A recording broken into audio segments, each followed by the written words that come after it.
Bienvenida a Ancla en la Verdad. Apreciada mujer, hemos estado en la serie Mujer favorecida y esta vez contamos con la participación de una mujer de fe que se sabe favorecida. Yo te presento a Rachel. Es alguien que nos va a compartir acerca de sus puntos de vista en cuanto a esta historia y cómo ha impactado su corazón. Agradezco, Rachel, tu participación en esta serie de Mujer favorecida. Y quiero preguntarte, ¿cómo ha sido para ti el nacer y crecer en un hogar cristiano?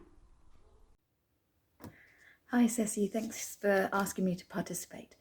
Let me give you a little bit of information about myself. My name's Rachel, and I'm married to Jorge.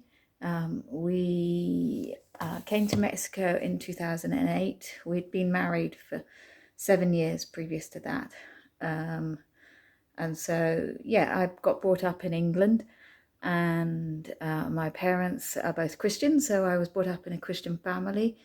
Where my dad was involved in the church, in the leadership of the church, and we got used to, as children, going to Bible studies on a weekly basis, and having prayer and Bible time in the house was it was usual. I mean, it wasn't forced upon us, but we were certainly exposed to that and exposed to being able to talk about the Bible and talk about issues with the Bible that we had and to be able to understand the Bible. That was a great blessing to be part of that as a family, and to be able to continue that into our marriage when I married Jorge too. ¿Qué enseñanza clave te deja esta historia de Ana en el primer libro de Samuel? Okay, you asked me about the key lesson that I found in Hannah's story in First Samuel chapter 1, when Hannah desires a baby and she goes to the temple and prays for this baby, for this desire. And I think for me, the key lesson was her faith that came as a result of handing over this desire into the hands of God, into God's control, and therefore the peace that she receives from it. I think it was very striking in the story when you get to verse 18, and it says, I think if I read it here, and she said, "Let your servant find favor in your eyes." The woman went her way and ate something, and her face was no longer downcast.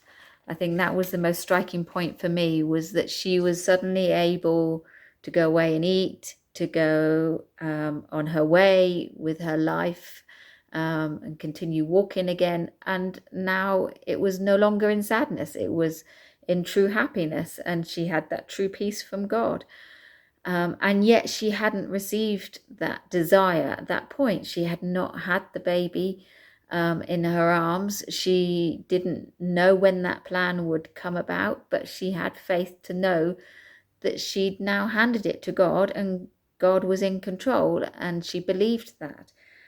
And I think that's what struck me most from it, for her to be able to allow God to be in control and to place it in his hands, and therefore be able to have peace. And I think that's something that we all need to learn, is when we have a desire, is that we need to place that in God's hands to allow him to have the control over that desire, and we will receive peace whether we receive that answer in the way that we want it or not. I mean, we will have peace over it and not feel afraid or feel sad about it anymore.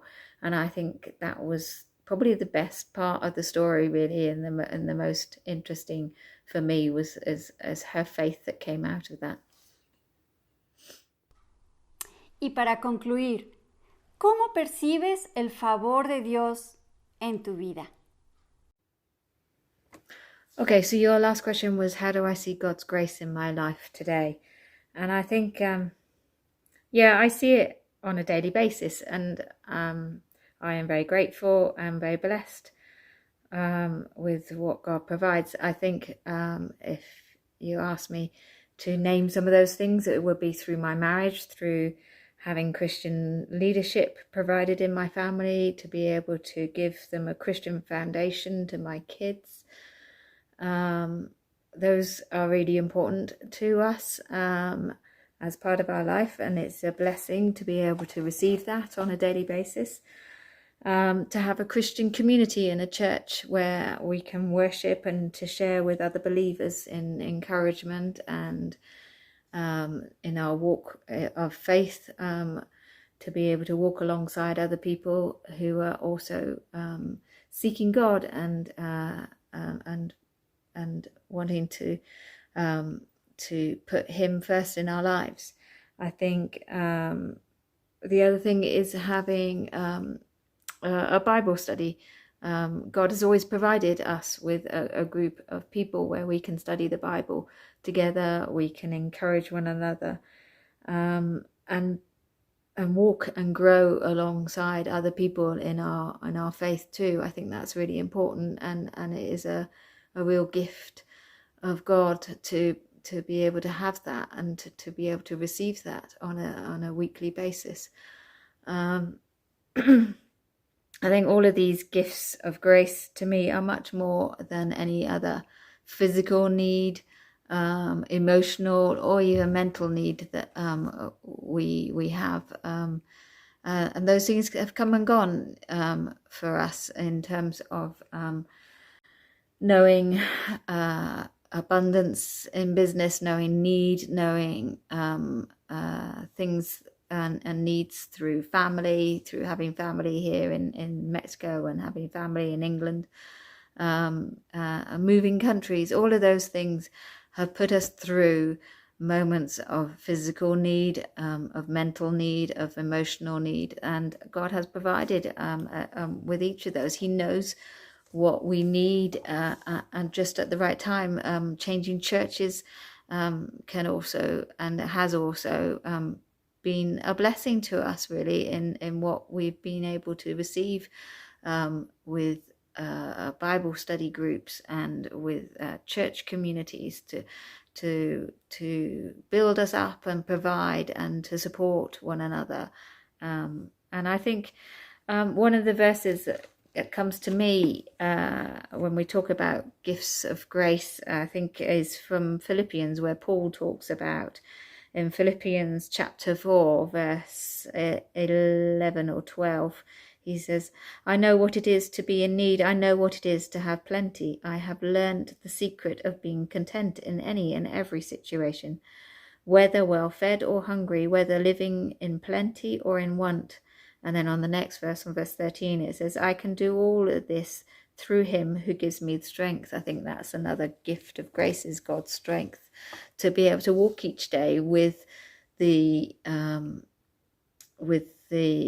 desires in our hearts, with the needs of the day, of what is expected and what we need to do in each day.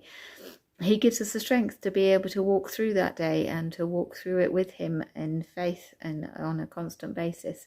And I thank God for each of those. Pues aquí está. Son historias que estamos explorando, que tienen un impacto en nuestro propio corazón. Yo doy muchas gracias la intervención de Rachel en esta ocasión y cómo nos comparte estos pensamientos de su corazón. Así es de que, pues, hemos terminado la serie Mujer Favorecida y yo te invito a que me acompañes en la siguiente serie de una mujer con determinación. Ancla en la verdad.